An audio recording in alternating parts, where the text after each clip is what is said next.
सलाम दोस्तों। आपने कहानी का पहला हिस्सा सुना था पिछले वीडियो में।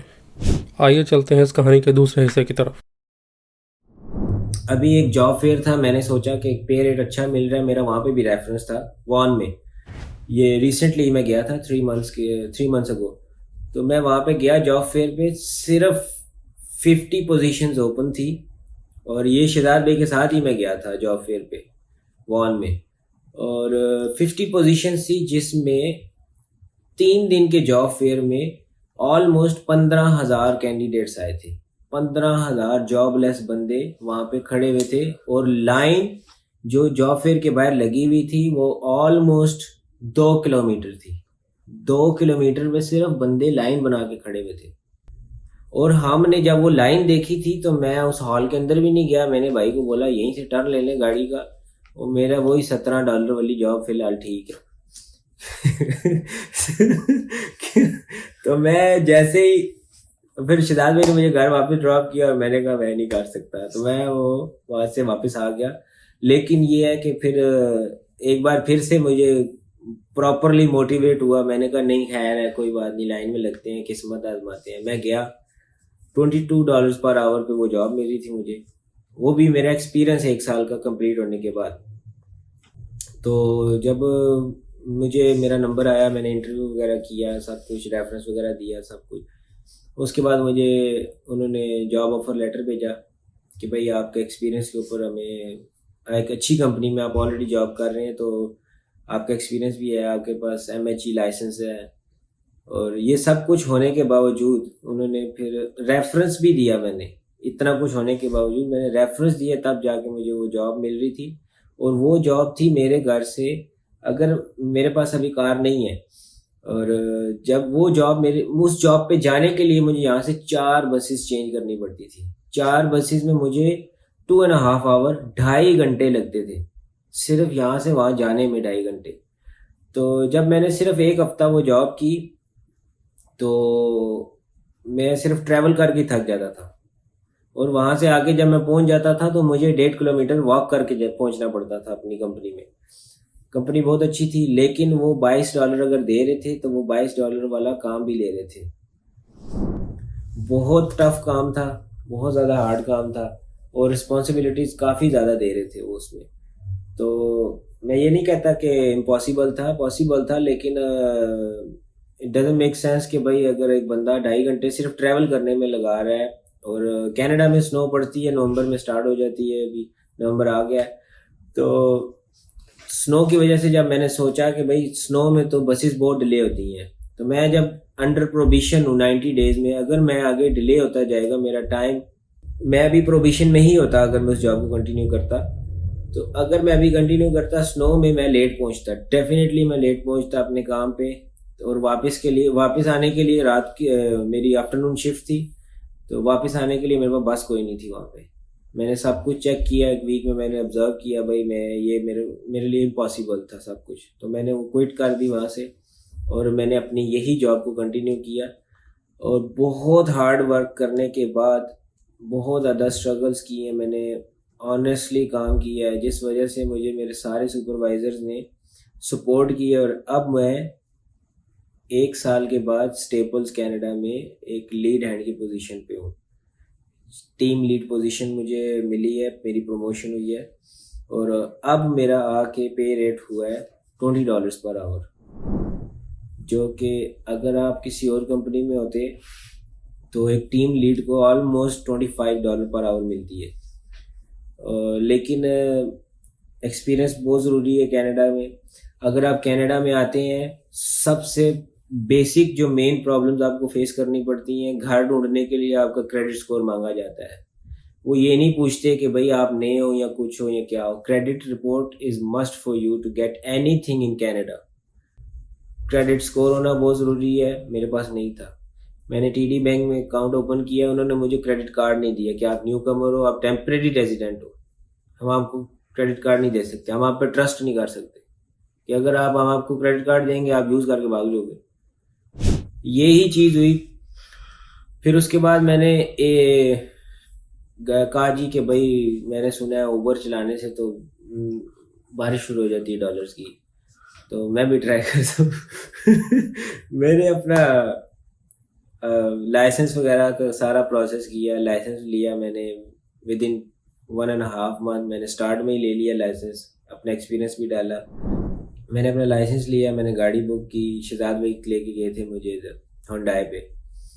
तो हुंडई पे जब मैं गया तो मैंने वहाँ पे कार बुक की। जो कार आई मेरी 8 महीने के बाद, 8 महीने मैंने वेट किया उस कार का, और जब वो कार आई तो मेरी बहुत बदकिस्मती कि वहाँ के जो फाइनेंस जो मैनेजर थे वो भी हमारे माशाल्लाह अपने ही निकले। उन्होंने आगे मेरी गाड़ी आ गई, डिलीवर हो चुकी हुई थी 8 महीने के बाद। मैं बड़ा खुश था कि भाई अब तो मेरे बस बारिश होने वाली है नोटों की, डॉलर्स की, कि मेरी गाड़ी आ गई है। तो जब मैं उधर गया तो वहाँ पे एक और ही नई दुनिया से मेरी मुलाकात हुई, जो कि हमारे उधर के हुंडई के फाइनेंस मैनेजर थे। बात हुई तो वो पहले उन्होंने बड़े अच्छे तरीके से मिले, बड़ी मुस्कुराहट प्यारी सी खूबसूरत सी थी। मैं बड़ा खुश थी, मेरी गाड़ी बस मैं लेके घर जाने लगा। तो जब हम वहाँ पे पहुँचे तो उन्होंने कहा जी डॉक्यूमेंट्स। मैंने सारे डॉक्यूमेंट्स प्रोवाइड किए, शहजाद भी साथ थे। तो जब हम वहाँ पे पहुँचे तो उन्होंने कहा जी मैं आपका क्रेडिट स्कोर पुल करना चाहता हूँ। मैंने कहा ठीक है आप करें। तो प्रोसेस की ये बहुत मस्ट है। मैंने कहा ठीक है आप करें। हम सामने ही बैठे हुए थे तो उन्होंने कहा जी कि 10 से 15 मिनट उन्होंने कंप्यूटर यूज़ किया। उसके बाद उन्होंने बोला जी आपकी गाड़ी अप्रूव नहीं हो सकती।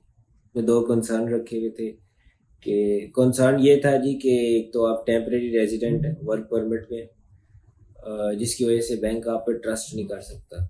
और उन्होंने जो उसके आगे शर्त रखी कि भाई हाँ मेरे पास 2 रास्ते हैं, और शर्त ऐसी थी कि भाई मैं आपको बयान नहीं कर सकता कि वो शर्त यही थी कि भाई किसी को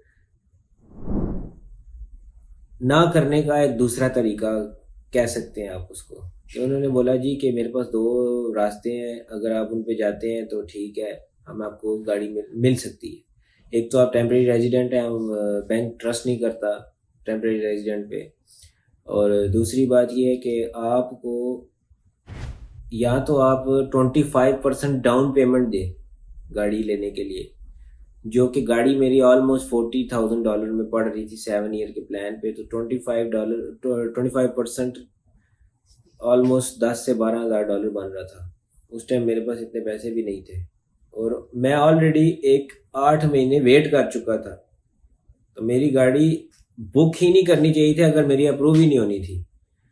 इट मीन्स कि भाई वो मेरा भाई ऑलरेडी कुछ कर रहा था, जिस वजह से उसने सिर्फ एक फॉर्मेलिटी के तौर पे मुझे बुलाया, मुझे स्क्रीन के सामने रखा और उधर से मुझे उसने चलता बनाया। फिर उसके बाद उसने कहा जी को साइनर आप ले आए जाके कहीं से, को साइनर ले आए। अब को साइनर बेसिकली क्या है कि मेरा ख्याल है मेरा सगा भाई भी को भी को साइनर नहीं बनेगा। अगर मेरा कोई को साइनर बनता है तो 40,000 का लोन उसके हर टाइम क्रेडिट के ऊपर शो होता रहेगा।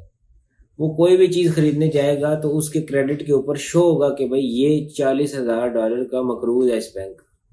तो इसलिए को साइनर एक बहुत बड़ी रिस्पॉन्सिबिलिटी है जिसके लिए कोई एग्री नहीं होता, और मैं किसी को एग्री करना भी नहीं चाहता था। तो वहाँ से फ्री होने के बाद एक किस्म का इनकार होने के बाद फिर मैं दूसरी जगह पे किसी रेफरेंस से गया। उस लड़के ने मुझे बोला मेरे पास इलांट्रा खड़ी है 2021 और गाड़ी बहुत अच्छी है, ये उसने बड़ी तारीफ़ें की। वो एक प्राइवेट डीलरशिप थी, पाकिस्तान का लड़का था। उसने मुझे बताए बगैर मेरी डिटेल्स लेके मेरा क्रेडिट स्कोर हिट किया, जो कि बहुत बुरा काम है। अगर आपका क्रेडिट स्कोर बार बार हिट होता है तो वो आपका बहुत बैड इम्पैक्ट पड़ता है क्रेडिट रिपोर्ट पे आपकी, जिस वजह से आप काफ़ी सारी चीज़ों में आपको आगे फ्यूचर में भी प्रॉब्लम्स आ सकती हैं। तो उसने मेरा क्रेडिट स्कोर पुल किया, फिर उसके बाद उसने हार्ड चेक किया हुआ था उसने मेरा क्रेडिट। और जब मैंने उसमें एक और दोस्त को ऐड किया कि भाई इससे पूछो, गाड़ी की डिटेल पूछो, क्योंकि वो जो दूसरा दोस्त था मेरा उसको मैंने इसलिए बोला कि उसको गाड़ियों का नॉलेज बहुत ज़्यादा था यहाँ पे, सेकेंड हैंड गाड़ियों का। तो मैंने जब उससे बात की तो उसने जब उसको कॉल की डीलरशिप पे जिसने मेरा क्रेडिट स्कोर हिट किया था, वो मुझे पता नहीं था कि मेरा क्रेडिट स्कोर हिट हो चुका है। तो जब उसने उसको कॉल की तो उसने एक्वाफेक्स रिपोर्ट मांगी। जो एक्वाफेक्स रिपोर्ट यहाँ पे कनाडा में आपको गाड़ियों के लिए आपको मिलती है, जिसमें आपको एक एक चीज़ सामने आ जाती है, शो हो जाती है कि भाई इस गाड़ी में कोई प्रॉब्लम्स तो नहीं थे, इसमें कोई एक्सीडेंट तो नहीं हो चुका ऑलरेडी या कुछ भी। तो जब एक्वाफेक्स रिपोर्ट देखी तो उसमें पता लगा जी कि वो गाड़ी मेन एक्सीडेंटेड थी।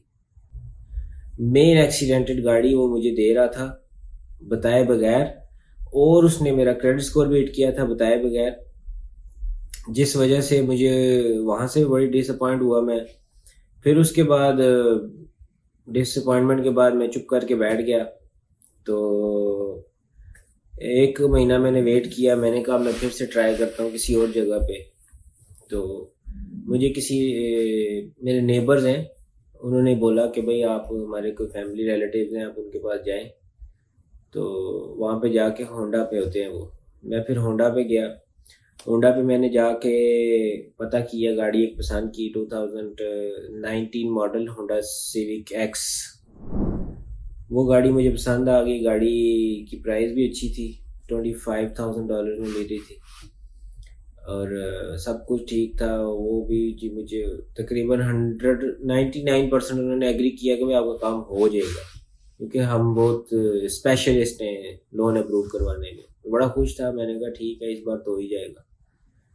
तो उन्होंने मुझे बुलाया, मैंने उनको बोला मेरा क्रेडिट स्कोर हिट नहीं करना। मैंने ऑलरेडी उन्हें बता दिया कि मेरा इस तरह क्रेडिट है, ये मेरा स्कोर है। उन्होंने बोला जी कोई भी नहीं, हम नहीं करेंगे जब तक आप ये ऊपर से होंडा से हमें कोई अप्रूवल नहीं आता, कोई चांसेस नहीं नज़र आते, तब तक हम आपका क्रेडिट स्कोर नहीं पुल करेंगे। तो ये तो एक बहुत बड़ा झूठ था। क्रेडिट स्कोर उन्होंने मेरा हिट कर दिया हुआ था। बेसिकली अब जो मेरा असल इम्तिहान है अब शुरू हो चुका है कनाडा में, कि सबसे मेन चीज़ है फैमिली। फैमिली का ये है कि मेरी वाइफ भी जॉब कर रही है। मॉर्निंग मेरी वाइफ जॉब करती है, मैं नाइट शिफ्ट पे चला गया हूँ प्रमोशन के बाद, जबकि मुझे पूरी रात काम करना पड़ता है 8 से 5 बजे तक, सॉरी 8:30 से 5 बजे तक। अब मुझे इस जॉब पे जाने के लिए भी घर से 1.5 घंटा पहले निकलना पड़ता है बसेस पे। वही जॉब पे जाता हूँ, सुबह आता हूँ, वाइफ जॉब पे नहीं चली जाती है, रास्ते में ही मिलते हैं नीचे बस स्टॉप पे। तो मैं घर पहुँचता हूँ, आगे बच्चों को फिर देखता हूँ, इनको स्कूल भेजना होता है, सारा करना होता है। फिर उसके बाद मैं बच्चे स्कूल जाते हैं, मैं सो जाता हूँ। और ये मेरी फैमिली की भी रूटीन चल रही है। वीकेंड्स पे वाइफ जॉब करती है, टाइम नहीं दे पा रहे एक दूसरे को, बच्चों को प्रॉपर टाइम नहीं दे पाते। लेकिन बेसिक ये है कि अकेला मैं सरवाइव नहीं कर पा रहा था, इसलिए मुझे वाइफ को भी जॉब करना पड़ा, और वो इंटरेस्टेड भी थी, उसने जॉब शुरू कर दी। और हम दोनों की जॉब करने पे ही हम यहाँ पे सरवाइव कर रहे हैं अभी। हम दोनों में से किसी एक की जॉब भी अल्लाह ना करे, खुदा ना खास्ता, अगर चली जाती है तो काम ख़राब हो जाएगा बहुत ज़्यादा। यानी कि हम सरवाइव नहीं कर पाएंगे कनाडा में, क्योंकि हम किसी किस्म की ज़ीरो एड कुछ भी नहीं ले रहे गवर्नमेंट से, ना ही हमने अपना असाइलम लिया, कुछ भी नहीं किया। और अभी जो हमारे लिए मेन अभी जो टारगेट है हमारा वो ये है कि भाई हम है टेम्प्रेरी रेजिडेंट। 2025 तक हमारे पास हमारे टेम्प्रेरी रेजिडेंट परमिट्स, यानी कि वर्क परमिट और स्टडी परमिट्स हैं बच्चों के। उससे पहले हमें किसी भी तरह से पीआर के लिए क्वालिफाई करना है, और उसके लिए मैं बहुत स्ट्रगल कर रहा हूँ इस टाइम। मैं काफ़ी कंसल्टेंट से मिला हूँ, और यहाँ पे कंसल्टेंट सिर्फ आपको बात करने के कंसल्टेंसी के लिए ऑलमोस्ट 100+ चार्ज करते हैं। हाफ आवर 1 आवर आपको मिलेंगे। अगर आपने कॉल पे बात करनी है, कॉल पे डिस्कशन करनी है, उसके भी आपको चार्जेस देने पड़ेंगे, और सेम चार्जेस ही होते हैं। तो मैं भी कंसल्टेंट्स के साथ बैठ रहा हूँ, बात कर रहा हूँ उनसे, और इसमें भी पैसे लग रहे हैं मेरे काफ़ी डॉलर्स। तो उसके बाद मेरी 2-3 कंसल्टेंट से बात चल रही है, जो कि सिर्फ मेरा केस जिसकी कोई गारंटी नहीं है कि अप्रूव होगा कि नहीं होगा, जो कि मेरे केस को सिर्फ हैंडल करने के लिए, पीआर के लिए। एक कंसल्टेंट ने मुझसे $8,000 मांगे, एक ने $7,000 मांगे, और सबसे आखिरी वाला कंसल्टेंट है जिसके रिव्यूज़ इतने ख़ास नहीं थे, उसने $6,500 बोले मुझे, और उन्होंने कहा कि इसमें हमारी कोई गारंटी नहीं कि भाई आपका केस अप्रूव होगा कि नहीं होगा। वीज़ा पे लोगों का ख्याल ये होता है कि हम इधर आके हमारा स्टेटस चेंज हो जाएगा। स्टेटस चेंज हो सकता है, लेकिन उसके लिए आपको LMIA जॉब चाहिए होती है, या आपको ऐसा एम्प्लॉयर चाहिए जो आपको गवर्नमेंट को सेटिस्फाई करे इस चीज़ के ऊपर कि भाई उनको फोर्स करे गवर्नमेंट को कि भाई मैं काफ़ी टाइम से पोजीशन ओपन की हुई थी, मुझे कोई कैंडिडेट नहीं मिला, अब ये विजिट वीज़ा पे है, ये मुझे ऐसा लगता है इसमें वो एबिलिटीज़ हैं कि ये मेरे इस पोजीशन में फिट होता है। तो उसके लिए उसको बहुत स्ट्रगल करनी पड़ती है। बेसिकली अभी LMI ये या आपको जॉब ऑफर मिलना बहुत मुश्किल है, क्योंकि ये एक बिजनेस बन चुका हुआ है और मेजोरिटी आपको अगर कह भी देती है, आपसे पैसे चार्ज भी कर लेते हैं, तो LMI ये आप यहाँ पे सेल नहीं कर सकते। एक जो जॉब ऑफर लेटर है वो सेल नहीं कर सकते। हाँ, जो लोग उनकी बातों में आ जाते हैं, पैसे दे देते हैं 20-30 हज़ार, $40,000, $50,000, जो कि वो 10 साल भी अगर वही जॉब करेंगे तो उनको वो इतने पैसे नहीं बचा सकते। तो ये एक बहुत बड़ा झूठ है। ये बेसिकली मैं तो कहूँगा एक स्कैम है। लोगों के ज़हन में ये बात डाल दी गई है कि विजिट वीज़ा को आप कन्वर्ट कर सकते हैं। It's a very difficult. तो अगर आप इधर आते हैं विजिट वीज़ा पे, तो आपको स्टेटस चेंज करना है, वर्क परमिट लेना है, तो आपको कोई ऐसा बंदा चाहिए जो आपको अपने पास जॉब पे रखे, जॉब मिले आपको वो जॉब भी। और अगर आपको एम्प्लॉयर वो जॉब पे रख के वर्क परमिट दिलवा भी देता है, उसके लिए एक बहुत बड़ा प्रोसेस होता है। उसको वकील, एडवोकेट हायर करना है, उसमें बड़ा कुछ करना होता है, तब जाके उसको परमिशन मिलती है। सबसे बेसिक जो मेन चीज़ मैं आपको बताना चाहता हूँ सब लोगों को, कि जो इधर आने का ख्वाब या ख्याल है, किसी का शौक है, अच्छी बात है, आना चाहिए हर बंदे का, लेकिन एक प्रॉपर वे के ऊपर आप आए। अगर आप क्वालिफाई करते हैं उस चीज़ में, उस प्रोग्राम में, तो आप ज़रूर आए। और मेन चीज़ जो इट्स वेरी इंपॉर्टेंट कि आप झूठा केस बना के ना आए। एक झूठा केस अगर पकड़ा जाता है यहाँ पे, उसकी वजह से हम सब का नाम खराब होता है, हमारे कंट्री का नाम खराब होता है, जो कि ऑलरेडी हो चुका है काफ़ी बार। और अगर आप इधर आ रहे हैं तो ख़ास तौर पे जो झूठे फेक यूट्यूबर्स हैं उनसे बचें, कि भाई आप इधर कनाडा में आते जाएंगे तो बस ये लहरें बहरें हो जाएंगी, ऐसा कुछ भी नहीं होता। हम लोगों ने ये शिदात भाई भी जानते हैं, मोस्टली लोग जानते हैं यहाँ पे, कि भाई यहाँ पे मैंने ऐसे लोगों को टैक्सी चलाते हुए देखा है जो कि पाकिस्तान में एक बहुत अच्छी अच्छी पोस्ट के ऊपर हैं, जिनकी एजुकेशन ऐसी है कि भाई मैंने CA किया हुआ बंदा भी देखा है यहाँ पे जो कि टैक्सी चला रहा था। लास्ट मंथ मुझे एक बंदे ने कॉल की थी जॉब के लिए, पाकिस्तानी कम्युनिटी से, कि भाई उसने MSc की हुई है, MBBS भी किया हुआ है, उसके पास यहाँ पे जॉब नहीं थी। इन द मीन टाइम वो कह रहा था मुझे वेयर हाउस में जॉब लगवा दो। ये हालात है यहाँ पे। मैं किसी को मना नहीं करता, आप सबको आना चाहिए, आप आएँ विजिट वीज़ा पे। अगर आप आते हैं, आपको मल्टीपल एंट्री वीज़ा है, आप आएँ इधर रह के चेक करें, अगर समझ आती ठीक है, नहीं तो वापस चले जाएं। तो बहुत मेन पॉइंट है कि अगर आपके अब ज़हन में ये लाते हैं कि भाई हम वहाँ जाएंगे तो हमारे लिए कोई बैठा हुआ है, और ख़ास तौर पे आपकी कम्युनिटी वाले जो बैठे हुए यहाँ पे आपको सपोर्ट करेंगे, यहाँ कोई किसी को सपोर्ट नहीं करता। यहाँ पे कोई किसी को सपोर्ट नहीं करता, किसी के पास टाइम नहीं है आपको देने के लिए, बहुत मुश्किल है। माइनॉरिटी है जो कि वाकई ही एहसास रखते हैं, और वो भी हमें भी उनका एहसास करना चाहिए कि हमें उनको ज़्यादा तंग ना करें, क्योंकि हर बंदा यहाँ पे बिजी है। अगर आप एक दिन जॉब पे नहीं जाते, आप अपना मंथली रेंट नहीं पे कर सकते, अपने बिल नहीं पे कर सकते। तो इसीलिए हर बंदे का टाइम बहुत इंपॉर्टेंट है, बहुत कीमती वक्त है यहाँ पे। तो अगर आप आ रहे हैं प्रॉपर वे पे आए, और अपने जहन से ये बात निकाल के आए कि हमें कम्युनिटी वहाँ पे सपोर्ट करेगी, कोई भी नहीं करता। और अगर आपको फिर भी मेरे पे यकीन नहीं है, तो आप भी मेरी तरह एयरपोर्ट पे उतर के पोस्ट लगा सकते हैं, आपको पता लग जाएगा। जी दोस्तों, कैसी लगी आपको ये कहानी? इसी तरह की और मज़ेदार कहानियों के लिए चैनल को सब्सक्राइब कर लें और बेल आइकॉन को प्रेस कर लें। बहुत शुक्रिया।